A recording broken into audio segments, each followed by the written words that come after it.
The ending is where it gets truly spicy. This story takes place back in 2015. I was dating this guy, we'll call him Jeff. Jeff and I were together for a little over 2 years and had a child together. I hadn't gone out in over a year since having our son. So we decided to go to the bar with some friends. My friend, we'll call her Anne, was the mother of my childhood best friend. We grew very close. She was like a second mother to me, so I was thrilled when she started dating my older brother. We asked her to double date with us to the bar. We had a few drinks, listened to some great music. But then I turn around, and Jeff is nowhere to be found. I turn to Anne and ask where he went, and she quickly said she'd go find him for me. I'm well past the point of buzzed at this point, so the next few minutes I waited for Anne and Jeff to return felt like an hour. I go outside to the smoking area to look for them. The smoking area was an alley between the bar and another building, and there was a tarp blocking off the back part of the alley. I look under the tarp and see 2 sets of feet almost toe to toe. I pull back the tarp, and Jeff was against the wall and Anne was pressed up against him. She quickly jumped back and flew past me into the bar back to my brother. Jeff stood silent with his face as red as a baboon's ass. Being as drunk as I was, I truly didn't know what I just walked in on. Was I overreacting? Maybe they were just hugging.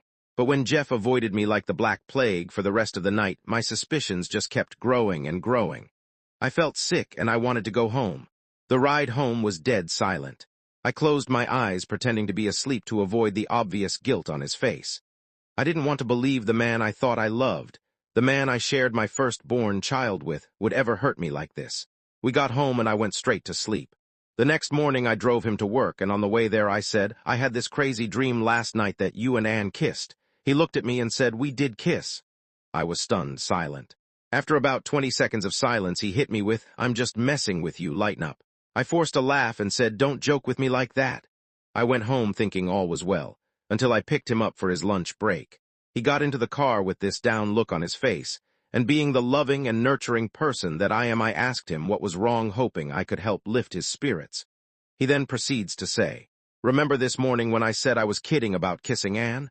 Well, I wasn't kidding. We made out last night. I'm seeing red at this point. How could they do this to me?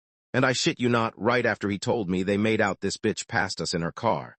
Then she calls me. I pull into our driveway and answer the phone. Here's the conversation. Me, hello? Anne, hey, what are you guys doing tonight? I'm making fried chicken for dinner, you guys should come over. Me, did you kiss Jeff last night? Anne, what? Who told you that? Me, Jeff did.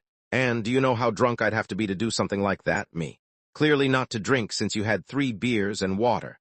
Don't ever contact me again, and I'll be letting my brother know about all of this. My brother dumped her. I stupidly stayed with Jeff for another 4 months before splitting up. And the extra spicy ending. I married Anne's son, who Jeff absolutely could not stand, and we share 2 gorgeous children together. Also, Anne started dating this rich guy who she is still with to this day, and he knows nothing about the person she was before she met him, so I've got some ammo in the chamber if Mill ever gets